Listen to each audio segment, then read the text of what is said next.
Hello and welcome back to the Dash 2 podcast. I am your host, Logan. We are back today after a nice month-long hiatus. I got violently ill, moved, went on vacation, and forgot. But I'm back. This is episode 15. This is the Brett Hull episode. He wore that number for the Calgary Flames, little known fact. Martin St. Louis also wore number 15 early in his career, but more notably the Ted Lindsay episode, the Rocket Richard episode, the Glenn Sather episode, and the Buffalo Sabres Jack Eichel, who was jealous of Connor McDavid and chose 15, so it made it look like that was supposed to be his number. So shout out to them. Playoff previews. Playoffs are here. It's about damn time. We can forget about the regular season. Let's get into it.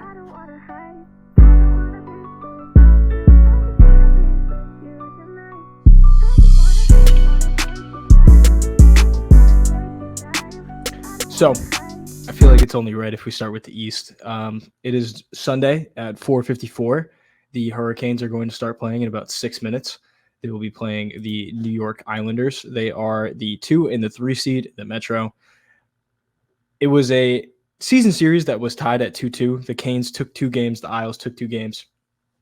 All of the games were pretty close, except for one win by the Canes where it was 4-1. The 2 Isles wins were 5-4 in overtime. And the Hurricanes win was 4-3. So pretty close games. We're going to start off with the Canes since they're the higher seed. Canes this season have a 3.38 goals for, 2.53 goals against, and a 27.1% power play and an 86.3% penalty kill percentage. So as we can see, they're pretty good on special teams. They've had no issues scoring. So I think for this series, not a lot of people are expecting a lot out of the Islanders. The Islanders have 2.69 goals for, 3.16 goals against, so negative goal differential right there alone. Their power play is 20.6%, and their PK is 78.9%. Special teams, garbage. Goal differential is obviously not there. I think pretty much everybody going into this one is thinking it's going to be a Hurricanes W. The only factors that I think are going to play into a Hurricanes loss would be the goaltending issues that they've had all year. Kochekhov's been shit. Anderson has struggled once he got back from the injury. Antti Ranta has been up and down from the AHL to the NHL pretty much all season. So it's been a tough season in net for them. They had some defensive woes at the beginning of the year because of all the guys that they brought in. So I think at this point they've adjusted a bit to how they want to play. Obviously, the goaltending has still been an issue, especially for a team that prides itself on its defense. But as far as looking at the history of this team, they've kind of been known to burn out in the playoffs. I mean, they got swept last year. They haven't won a game in the conference finals. They've been 3 times. They just struggle against the really good teams in big moments, especially the teams that play hard because they don't have a lot of tough guys on this team, especially with them shipping out Bunting. Bunting's like a playoff piece of shit that you would like on your team. Obviously, they traded him for Jake Gensel, who is, you would do that trade over again if you're the Hurricanes. Gensel has fit in perfectly with this team in a proven playoff commodity. So that definitely was a deal that had to get done. When you're looking at the Canes, the offensive depth is definitely there. The defense core is super solid. So I feel like they're a strong favorite for this series. The Islanders, they're a dump it in, grind it out kind of team. Obviously, we know they love that slowed the game down, like 1-goal games. That's kind of been their thing. Patrick Waugh has taken over from the halfway point, pretty much carried them into the playoffs at this point. So they've been responding to his message, which is good. The new coach thing has always kind of worked in the NHL. Sorokin is obviously the better goaltender in this series. He's going to at least win a game. And if he gets really hot, you might see some issues happen for the Hurricanes here. He's done it multiple times at this point throughout the season where he just wins them one. Obviously, they played last year in the playoffs. The Islanders lost to the Hurricanes in 6 games, so that's going to be in the back of their mind going into this matchup. They obviously don't have a lot of offensive depth at all. Like it's pretty much Matt Barzell, Bo Horvat, and Brock Nelson, and then nobody else. So it's been up and down as far as scoring goals this season. As you can see by the goal differential, they've kind of struggled. The power play is not going to be doing a whole lot, and the PK is going to have to work its ass off with how good the Hurricanes have been all season on the man advantage. I think when you throw in like the decor, they obviously play a very defensive style, but them not having Dobson or him being like slightly injured going into this is going to be a big issue for them. Dobson's taken a huge jump this year as far as like offensive output as well as defensive. So not having him is going to be a big loss for them. Hopefully he can get back and stay healthy for this series and make it interesting. My pick for this, it's going to be a rough one for the Islanders. I think that there's a little scare game 3 and 4 at home at UBC because UBC is a great arena for fans. I think they're going to end up losing in 6 to the Hurricanes. Hurricanes will take it home. I'm a little cautious about how far the Hurricanes are going to go in the playoffs as a whole. They've looked good against good teams and looked horrible against others. Obviously, everybody has ups and downs throughout the year, but the past issues of playoff disappointments worry me as far as like they haven't been able to get over the hump, and they've had the same group pretty much the whole time. They haven't traded anybody. Like Svechnikov still there. Aho's been there for a long time. Tara Vinen's been there for a long time. He's going to be a UFA at the end of the year. Pesci, Slavin, all those guys have been there for a long ass time. And yeah, obviously Rod the Bod's still a coach. They haven't won shit. I don't even think they've won a President's Trophy. So the fact that they are on like a 6-year run with the same team and just making it to the East and the Eastern Conference Finals and not winning a game, and there's been no real shakeup is kind of concerning to me. So I feel like if they lose, they're definitely going to win this series, but if they lose in the second round, I feel like some people are going to be let go and they're going to try and shake up the roster a bit. We'll transition over to the other Metropolitan matchup. We got the New York Rangers versus the Washington Capitals. Surprisingly, season series this year has been tied. The Caps won a game 4-0. Rags won 5-1. Caps won 3-2 in overtime, and then the Rags won 2-1 in overtime. So obviously there's a lot of history here. The two teams have been good for the last decade, so they've had a lot of playoff matchups, a lot of high-intensity games. I think kind of shows the faults of the Rangers. Like the Caps have got up for big games. They've made the Bruins look like shit twice this year. And the Caps pretty much always give a good team a run for their money, which has been nice to see out of them because their group kind of looks shit on paper, but they found a way, obviously. The Capitals have had the worst goal differential in the history of the league to ever make the playoffs. But thanks to those loser points in the overtime games, they were able to squeak it out. And thanks to the Philadelphia Flyers for pulling their goalie, even though they were already eliminated from the playoffs, just so they could attempt to get in, even though they were already eliminated. That was awesome. So Torts just completely fucked the Red Wings season, which is a total John Tortorella move, if I've ever seen one. The Capitals, I really don't have a lot of positives for them.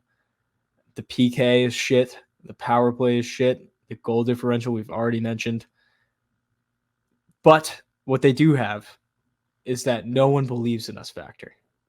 Coming in as the 8th seed, I mean, you think of the Panthers last year, those Stanley Cup Kings teams. You never know. One team gets hot, it beat the 1 seed, and then they go on a run. Unfortunately for the Capitals, I do not believe that is going to be the case. When you take a look at the leading scorers for them, I believe it is Ovi and then a gigantic difference in points from there. So, led the team in scoring, Dylan Strome, 27 goals, 40 assists. Way to go, Dylan Strome. The Blackhawks just let you walk, and you said, fuck you. Ovi, 31 goals, 34 assists. And those two guys are the only people with over 20 goals, which is awesome. Imagine that, a playoff team with only 2 20-plus goal scorers. So it's kind of what we're working with offensively. Not a lot there. Ovi is Ovi. We're all rooting for him to get the record. Tom Wilson's a piece of shit. Tom Wilson only had 35 points in 74 games this year, and he got like a 6x6 extension. So that looks like shit on paper. He's already starting to decline. I don't have anything for them really. Like there's no hope. The Charlie Lindgren was a revelation this year. His brother is on the other team. He plays for the New York Rangers. Found that out this week that was a thing. That's interesting. But Darcy Kemper is now a backup goaltender, and Charlie Lindgren took over the net. He led the league in shutouts, which is pretty good. But I think that has more to do with the boring style of hockey that they play more than him being good. I have countless reasons for them to lose. I just don't think this is not the year. There's nothing there for them. There's no hope. The Rangers, as much as I hate to admit it, are a fucking wagon. Obviously, President's Trophy winners. They had a 3.44 goals for, 2.79 goals against, power play solid, PK excellent.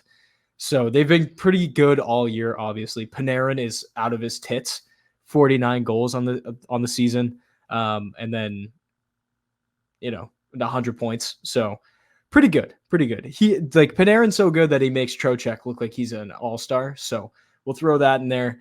Lafreniere is finally beating those bust allegations, which, it was a little rough there for a little bit. I think Capo Caco is a lost cause. However, Lafreniere, you have won my trust. I think that you might end up making it to be like a 70-point guy, which in the recent first overall picks is kind of sad.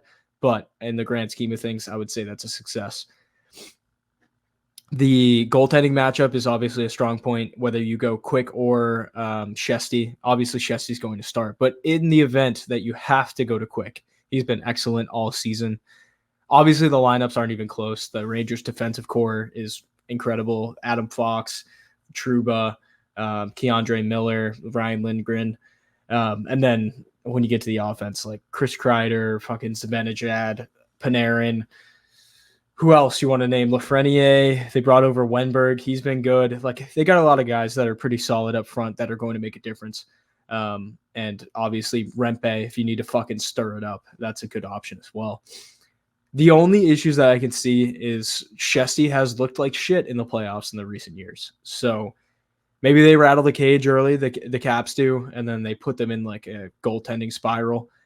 Quick obviously won a cup last year with the Golden Knights, but he didn't play a game, and he was not very good last year. So I don't know. He had a great season this year. I don't think that they'll need to turn to him, but in the event they do, he is 40, so keep that in mind when it comes down to consistency in play. You never really know, especially in today's NHL, Jesus Christ. So definitely something to pay attention to. I think that it's a slam dunk Rangers win. I don't have them sweeping just because I'm not confident in any team to sweep. Hockey's too unpredictable, and with the way that the league is today, anybody can win a bullshit game, especially the Capitals. They've been doing it all year. So I think it's going to be Rangers in 5. Quick win for them, move on to the next round. And then they'll have to face the Hurricanes, hopefully, and we'll see how that goes. Or we get a battle in New York, which is always fun. The next series is an interstate battle. That is the Florida Panthers and the Tampa Bay Lightning. So Panthers won the Atlantic Division thanks to the Bruins conveniently dropping 2 games and have to play Tampa Bay. Tampa, despite the injuries, despite everything that we've seen, and they obviously won back-to-back cups and kind of had to retool a little bit. Last year they lost to the Leafs, even though they outplayed them. Tampa's still fucking scary. They scare the shit out of me, especially that game that they played the Leafs earlier, shut down Matthews from getting 70 goals. I would not want to play them in the playoffs. Duclair has fit in amazing on this team, just like I had a feeling he would, because Duclair is a great utility player who can play up and down the lineup. The defensive core is still solid, and I mean Vasi in the playoffs, man, it's really hard to bet against him. He's proven it over and over again. Even last year, he had a bad year, and his numbers this season have been bad. But I mean, he's the scary Russian. You never know. You never know with him. Obviously, the Panthers also have Bob. Playoff Bob last year was amazing. He carried that momentum into this season. So we got a pretty solid goaltending matchup. As far as the season series went, the Panthers won the season series 2-1. Panthers won 3-2. They won a game 9-2, and then the last game the Lightning took home 5-3. So, kind of a crapshoot. Obviously, one of those is an outliner where they beat the shit out of them, but you got to keep that in mind. I think with the Panthers, the main thing that you have to look at for playoffs is the amount of piece of shit players that they have on their roster. Nick Cousins, obviously the poster boy for that. Sam Bennett, another piece of shit to play against, and Matthew Tkachuk. Like, these are three guys that all play on different lines that could ruin your night, essentially. They did it to the Bruins in the first round. Obviously, we saw them do it pretty much the next two as well against the Canes and the Leafs. They just ran away with it. And honestly, this year, they had the same team. They dropped a couple guys. Duclair obviously was sent away, but they replaced even the losses on defense. Like a couple guys, like Gudas left. They filled those holes. They brought in fucking Vlad at the trade deadline, which he hasn't really been popping off the score sheet, but he's a playoff player. He could get hot. Okposo obviously brought him into from veteran leadership, even though he hasn't won anything. Sam Reinhart took a huge jump this year. Evan Rodriguez has come in. He's fit nicely playing with Tkachuk. He's put up a shit ton of points, especially for someone who came in on like a cheap deal, like a 3x2. Oliver Ekman-Larsson on that buyout from the Canucks, he came in and he's looked just as good as you would expect. I mean, he's still that pretty premier offensive player, but he's playing lower in the lineup, so he doesn't have those top tier matchups. So he can kind of play his game, not rely defensively as much. The only issues I could see them having is just running into hot Vasi. Obviously, like, they could also get into some trouble. They love the extracurriculars. I mean, Cousin loves to do some dirty shit and then play pussy afterwards and act like he doesn't know what he's talking about. So I think the extracurriculars work to their advantage, but there is a line. Well, if we start getting into suspension land, I could see this becoming a real issue, and they could probably lose this series pretty quickly.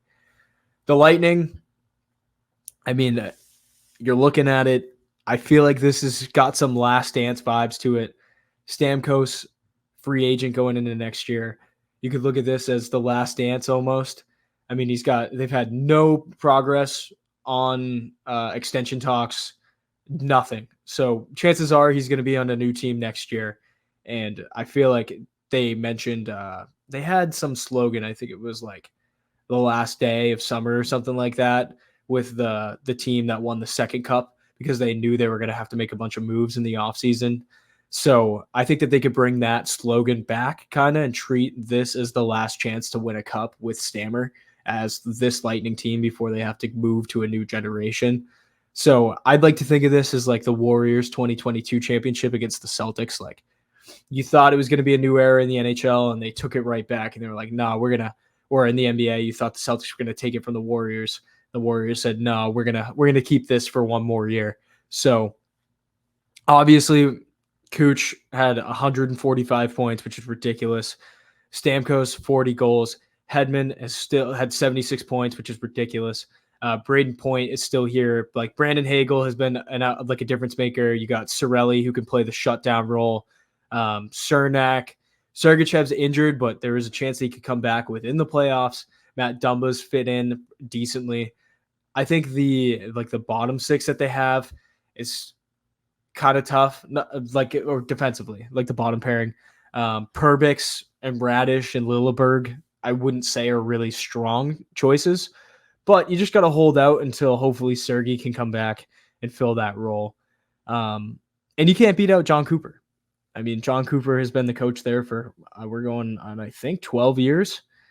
He's been undeniable. They've been the best team in the league. Like, I think they've won the President's Trophy twice, 2 Stanley Cups, always in the hunt. And I mean, they were pretty much a lock for the playoffs by December. So there was really no issues. I think Vasi probably could have stayed on injured reserve to get healthier a little bit better. But I think at this point, he's got the injury shakes out, and he's going to be a dominant force in the playoffs like we know him to be. I think it's going to come down to 7 either way. It's definitely a coin toss. I got to lean Florida just off. There's some fucking hard players on that team.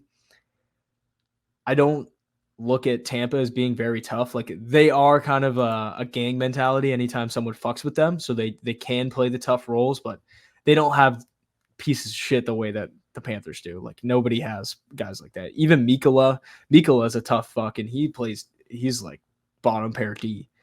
So they got toughness up and down the lineup. And since that cup run last year, like all those defeats, I think they probably would have given Tampa more of, or Vegas more of a run for their money if they were healthy, if they didn't have Kachuk injured and Montour and Ekblad. So I think this year they're going to grow upon that, build on it, and they're going to be a real force in the playoffs yet again. Now, here we go. Main event, Boston Bruins, Maple Leafs. As we know, lots of history here. If we want to go back in time to when the Boston Bruins lost to the Toronto Maple Leafs, we're going to have to go back to the year of 1959. The Bruins are undefeated against the Maple Leafs in the playoffs since 1959. That includes 3 playoff victories in the last 10 years. That was 2013, where the Bruins had a Game 7 4-goal comeback to beat them. And then we talk about 2018, 2019. That was back-to-back Game 7 Ws as well. Lots of history here. These two teams do not like each other, as we've seen throughout this season with Brad Marchand getting into it almost immediately. Luckily for the Bruins, they swept the season series 4-0. They won a game 3-2. That was an overtime W. Another game 4-3, an overtime dub. And then the next 2 were 4-1 wins in convincing fashion, where the Bruins looked like they broke them. In one of the games earlier in the year, Marchand was just straight up talking shit to the Maple Leafs bench. And Bertuzzi was just laughing at Marchand while he's chirping his teammates. He is laughing at him because he played for the Bruins last year. I think it's one of those things where they're the boogeyman. The Maple Leafs have not been able to beat them in any capacity consistently. I mean, obviously the 70 goal scorer, you got Marner, you got Nylander, Tavares, fucking Domi, Bertuzzi, Matthew Nyes. They got the offensive power, but when we're looking at the defense, it is rough. You got Labushkin playing real minutes, Giordano playing real minutes, Connor Timmins playing real minutes. I think his name's Simone Benoit, real minutes, and Joel Edmondson. Like these guys are all like arguably bottom pair defensemen that are going to be playing a lot of minutes. Morgan Riley is probably their only solid defenseman at this point. I mean, TJ Brody's all right. He's getting up there in age, so he's kind of slowing down. The goaltending matchup, I mean, it's not close. Swayman and Ullmark are just so much better than Samsonov and Wall. Even if fucking Matt Murray comes back by a miracle, they're not going to want to put him in this series either. He's going to get shelled as well. Obviously, earlier in the year, they had a lot of issues with the goaltending. Samsonov got sent down to the AHL. A Wall came up and then was supposed to be the savior. Didn't really work out either. Obviously, the bright lights got to them earlier in the season. I think that could easily happen again, especially with the Bruins having home ice advantage at the beginning of the season or the beginning of the series. I think it's going to be rough. Obviously, the two teams do not like each other. The Bruins do not have the offensive punch that the Maple Leafs do. However, David Pastrnak has owned them in the playoffs. Marshy has owned them in the playoffs. Coyle and Zacha. Zacha had a great playoff last year for those 7 games. Coyle's jumped up in his play this year. Who else do you want to talk about? Fucking Trent Frederick has been incredible this season, along with Connor Geekie. That kid, Connor Geekie, is ridiculous. I can't believe we got him for 3 years for $2 million. He's a great third-line player who scores a lot of big-time goals when you need them. The issue with the Bruins, I think specifically, is just the power play has been abysmal. It's sitting at 22%. That's like middle of the pack in the league. And recently it's looked like shit.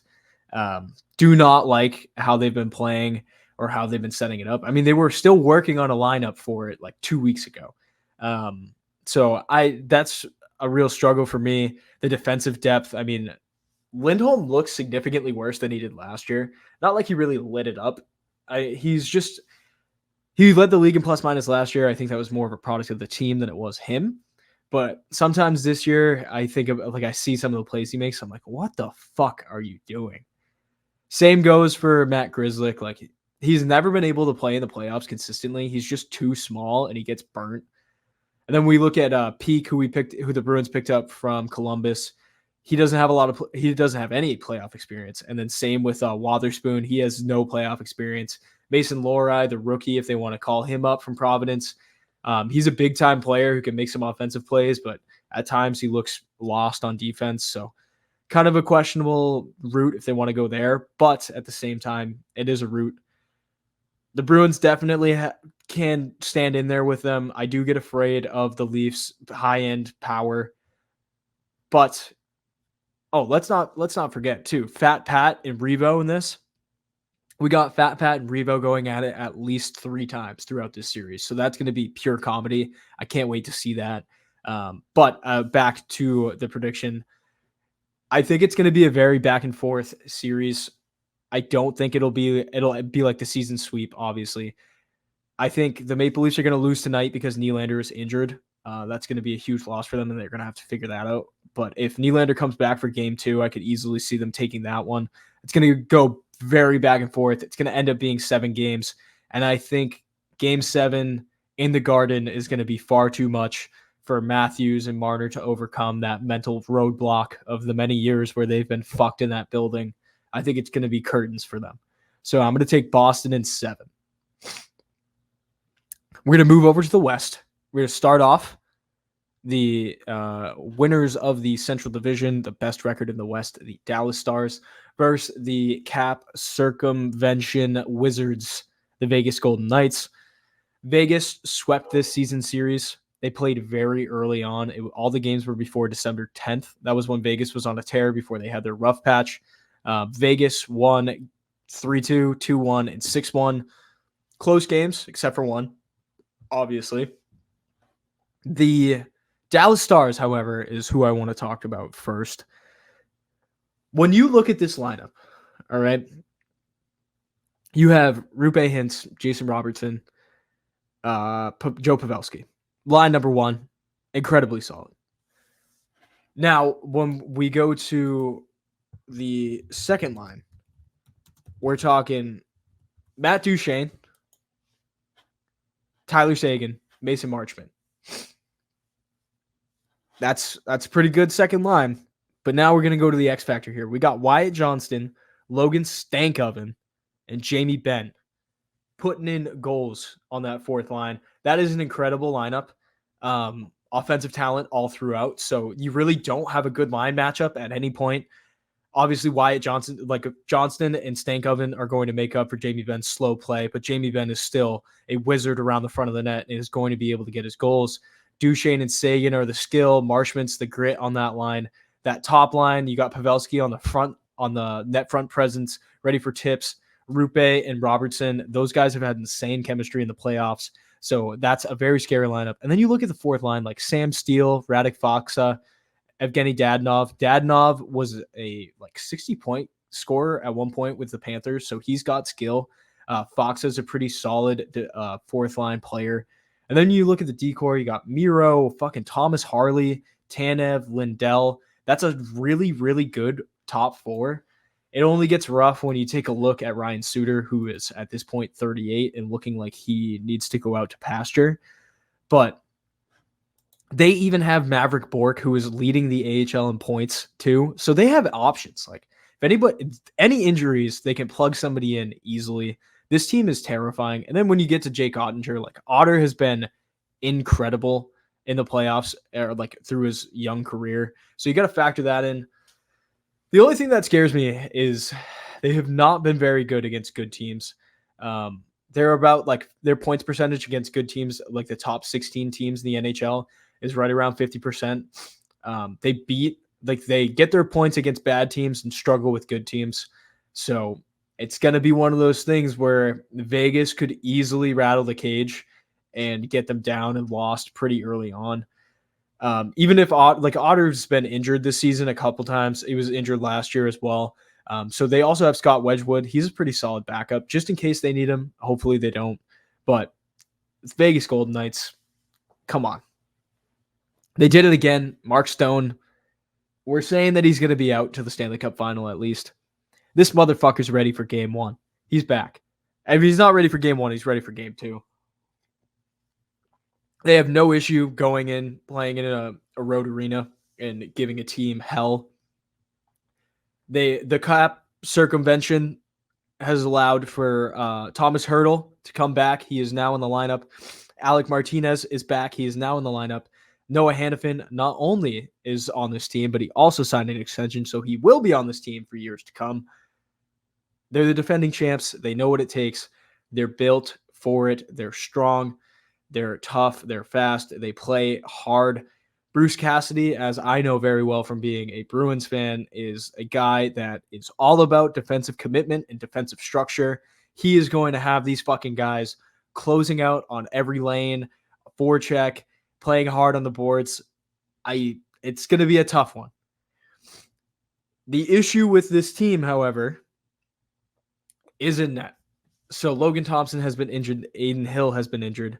And even when they are healthy, none of them have been hot. So we're going to need one of these goaltenders to get hot again in order for them to have a deep run. The only other factor that I could see coming in is maybe like the injury rust and the chemistry issues. I know Hertl's come in and he's looked pretty good, but it's been a small sample size. Noah Hannafin's been good since the trade deadline because he's played the whole time. Obviously, he's best friends with Jack Eichel, so that probably helps. And then Stone, sometimes these guys come back and they look like shit for a couple of games. You saw it last year with Bergeron when he came back from injury for Game 6. He didn't look great, and it probably didn't help the Bruins too much as I hate to admit it.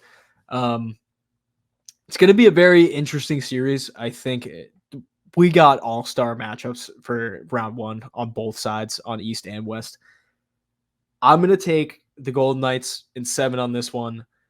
As much as I love the Dallas Stars and they've like really proven themselves this year, Vegas with that playoff experience and just the emotional benefit of getting Stone back in the lineup, getting Hannafin at the deadline and Hertl, like they have the same team from last year. It's Marshy's last year, so you got that factor too, like another last dance kind of situation where they're like, let's get another one for Marshy, especially after we won the Conn Smythe last year.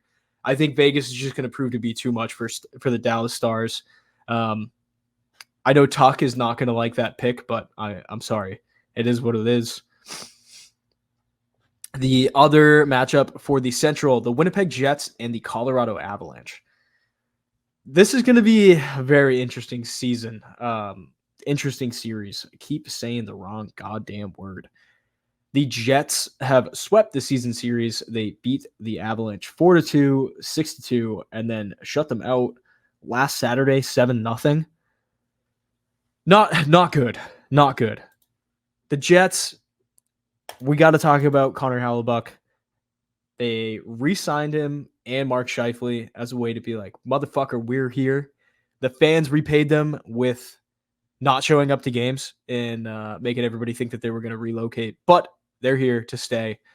Hellebuyck, holy fuck, this dude is insane. I think he should be getting Hart nominations at bare minimum. He has been incredible this year. Pretty much carried them for the most part. The offense has been up and down. Like Kyle Connor was out for a while. Gabe Vilardi was out for a while. Injuries to a lot of people. Like Morrissey was out for a little bit. But the constant, Nikolai Ehlers had a huge bounce back year.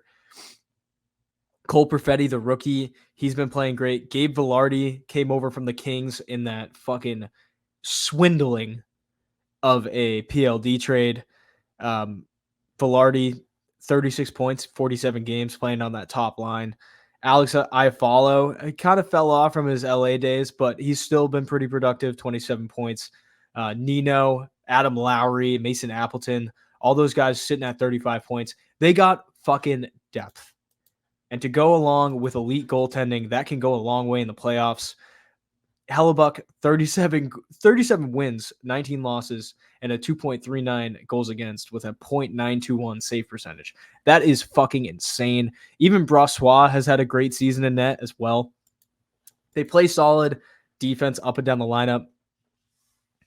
The playoff experience might have an issue for them. It's a little tough to come in and face a team like the Avalanche, who were probably pissed off they got eliminated earlier in the year, and then pissed off about being shut out last Saturday. You got a lot of issues coming your way with Nathan McKinnon, Mikko Rantanen, and co. Cale Makar. It's going to be tough for them, but I think the depth up and down the offensive lineup is going to make life a little difficult for Georgiev.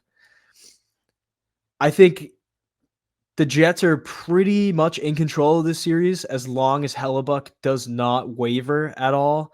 I think if he gets shelled in one of the games, it might start to open up a bit for the Avalanche. The Avs, obviously, offensive stars. I already mentioned them. McKinnon, Rantanen, fucking Makar, Taves. Those guys, superstars. They definitely have way more star power than the Jets do. But when it comes down to winning games, I think it comes down to depth. The secondary scoring for the Avalanche this year has not been very great. I don't think that it helps that Nichushkin has taken some time. Like Miles Wood has not been very good this season, which was supposed to be like a solid third, fourth line pickup for him. Casey Middlestat struggled to fit in a little bit. Lekkonen's taken a little step back. They got fucking Zach Parise playing on the first line. That is not good. Ross Colton, But they picked up like Trennan, Duhaime. Those were pretty solid pickups. It's just depth. Sean Walker is depth, also pretty good. I like this team. I don't see how they can compete, especially with all the injuries. Like if O'Connor was in, Drouin was in, Gerard was in, even like Landeskog has a chance, I guess. I don't think that that's going to be happening. But O'Connor is going to be a huge loss. Gerard's a huge loss. And Drouin, obviously, especially with how he's been with McKinnon this year. It's definitely scary. And on top of that, the Avs have lost 5 out of their last 7. And they've been getting dominated by other playoff teams. They've only beaten teams that were far eliminated out of the playoffs. So I'm going to take the Jets in this one. I want to take them in 6, but I'm going to give the Avalanche the benefit of the doubt and pick them in 7. So Georgiev too. I'm just going to go through that because this has been a point. Like he was an all-star this year. I don't think he deserved to be an all-star. He played a shit ton of games this season. He played 62. He won 38, lost 18, but the goals against is at a 3.02 and his save percentage is sub 900. So he's not exactly lighting it up. I don't think that he's going to be a good backstop for them. Thank God the Rangers chose to let Georgiev go and keep Shesty because holy fuck, those are some bad stats for a good team. Another matchup out of the West, we got Vancouver versus the Nashville Predators. The Preds have been very hot as of late. They have won since they were no longer allowed to go to the U2 Sphere concert. They have went 26-2. They've been absolutely cooking. Saros is an absolute animal in the net. He can always help steal a game or two. The decor, you got McDonough and Yossi leading it. Got Philip Forsberg offensively, Ryan O'Reilly, he's there, factor. He's always good. It does get questionable when you look at the lineup as far as depth. It doesn't sound like it's very good, but they've been cooking. Jason Zucker's coming at the trade deadline. He's been fitting in pretty well. Beauvillier was a good pickup as well. Luke Evangelista, still a young player. He's been playing very good. And then you look, Jeremy Lozon's become a pretty solid player. Dante Fabro, Luke Shen. These guys are all they've been in the playoffs. They've played a little bit. I think, it's all right. I don't know how long that the offensive heater is going to go. If it becomes a shootout with the Canucks, there's absolutely no way that they can win. This is proven in the season series. The Canucks swept the series. All games were before January, so before the Sphere event. The Canucks won 3-2, 5-2, and 5-2. Swept them out. Let's go over some of the names here. We got JT Miller, Quinn Hughes, Elias Pettersson, Brock Besser. It's gonna be tough. They got a lot of firepower. There's been a lot of depth scoring for this team throughout the year. Um, Even like Elias Lindholm has started to look more himself, even though he came over and looked like shit after the trade deadline. Demko's back. He came back, played a game on I want to say like Wednesday, or he came back on Saturday last week and has been playing. He played like 2 games, so he's gotten his reps in. Hopefully, he's ready to go. The only issue that I see with this team, obviously, like on paper, they're a much better team. They've been a bit fraudulent, I would say, as far as playing good teams and dominating them, as well as when you look to like veteran leadership. Nobody on this team has won a Stanley Cup except for Ian Cole, who's a bottom pair defenseman on this team. Even like guys who've been on a deep cup run, they don't have any. So it's gonna be tough, especially for some of these, like some of the guys on the Preds. Obviously, McDonough's won a cup, Ryan O'Reilly's won a cup, Yossi's been to a final, Forsberg's been to a final. There's a couple guys that have been there and seen it. So that's going to be something that you got to look at and see if they can handle the mental anguish of a tough series. I think that they can handle it in round one. They're going to get through this series pretty handily against the Predators. I think that they're going to take them out in 6. There's going to be some ups and downs. It's going to look bad for a couple games, but I think they're going to win, move on to the next round. I'm taking Canucks in 6. Edmonton, LA. We're going year 3 of this matchup. Last 2 matchups won by the Oilers pretty convincingly. One was in 7, one was in 6. Edmonton won the season series 3-1. Oilers 3-2, Kings 4-0, Oilers 4-2, and Oilers 4-1. The Oilers looked rough at the beginning of the season. We've discussed that many times, but holy fuck did they bounce back. McJesus, 100 assists on the season. What else do we expect? The power play is out of this world. The PK is mid, very mid, but they brought in some guys at the deadline that they probably needed, like more character guys. Adam Henrique, who's been in the league forever. He was on the Devils team that went against the Kings in 2012. So he's been around for a hot minute and looking for playoffs, honestly. Like he has not had a lot of chances since being with the Ducks. So he's excited. Corey Perry brought in, fits perfectly. I think the key to this series and the whole playoffs is just getting Evander Kane to be locked in fully and being the piece of shit that he needs to be, because he can put him in the net and he can run you. So I think getting him engaged and being a solid addition to the team and just being involved. That's why they've been yelling at him on the bench, I think.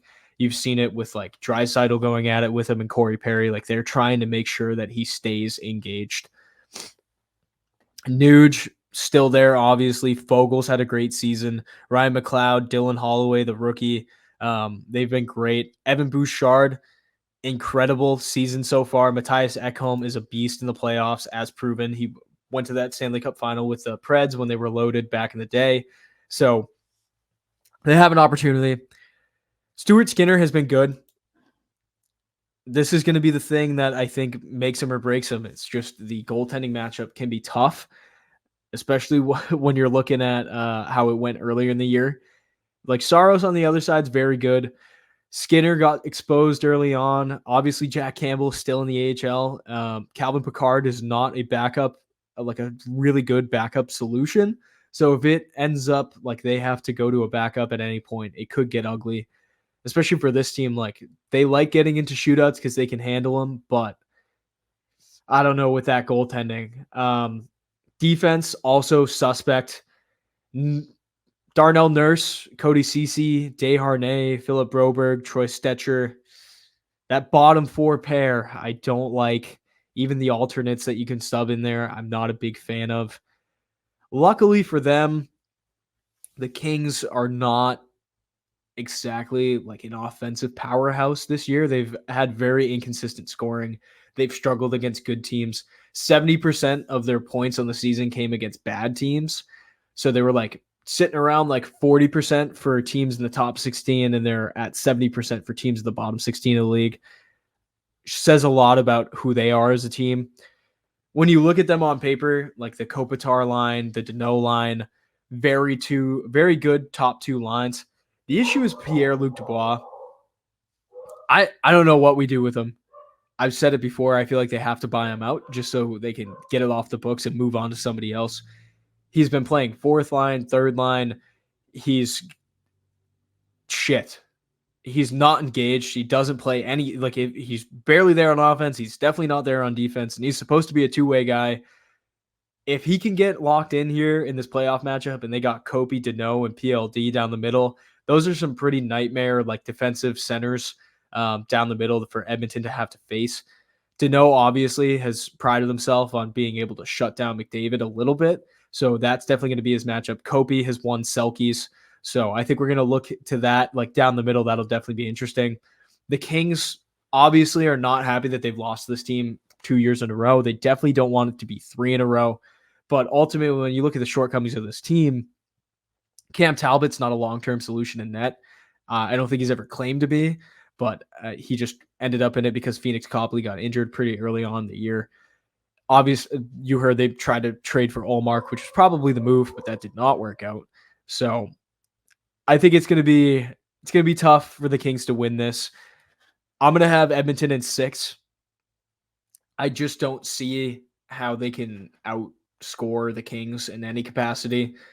I would like to hope and say that it gets to 7 just because it's more hockey. And on top of that, like, I would rather have a tough series for the Oilers so they can kind of sack up and figure it out. And so I would hope that's kind of how it goes. So just to recap, here are my picks. We got Panthers in 7, Bruins in 7, Rangers in 5, Canes in 6, Golden Knights in 7, Winnipeg in 7, Canucks in 6, and Oilers in 6. My cup pick is going to be the Edmonton Oilers versus the Florida Panthers. I think it's going to end up being a shootout in the West. Oilers have the most firepower by far. I think McDaddy's had enough of not having a Stanley Cup in his closet at home, in his Architectural Digest house. I think he wants that hardware. He needs that hardware, obviously, for the legacy. So I think he's going to be very horny to get it this year. The Panthers, I look at them, they're the same team as last year. They're 10 times hungrier, and they have the depth, which I think is going to be a huge factor when we look through it throughout the year. I don't really have a pick. I know it's going to go 7. I'm leaning Panthers just because I know, like, Kachuk is in the Oilers' heads as well. Like, as long as they don't get injured, I could see it being the Panthers. And then McDavid has to go home and cry. And then next year he comes back and scores 200 points and then wins the cup next year. That's the ideal situation that I'm looking for. But that's all I got. Happy playoffs, everybody. I'm going to go watch the Canes game now, which is currently at 1-1. Then we got Bruins Maple Leafs at 8:00. They finally did staggered start times for tomorrow. We got a game at fucking 12. We got a game at 3. We got a game at 6. We got a game at 8. Or maybe it's 9. I don't know. But they're staggered. So I can actually watch all of them if I wanted to, which is incredible. Thanks, Gary Bettman. Thank you for listening to me. I know it was me that made you do that. Utah, we'll talk that maybe next episode.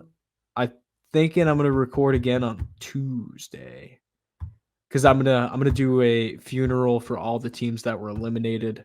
We'll do a recap of the playoff series so far, and then we'll talk some Utah relocation, RIP Coyotes. Hopefully you come back with a different owner, and then we can all love you again.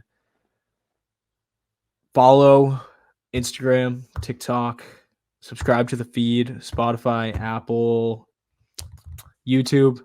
I got that too. If you want to get a hat, if you make it this long and you want a hat and you DM me, I'll give it to you for free. I'll pay for the shipping. I don't give a fuck. Yeah, that's all I got. Thanks for listening. We'll see you next Tuesday.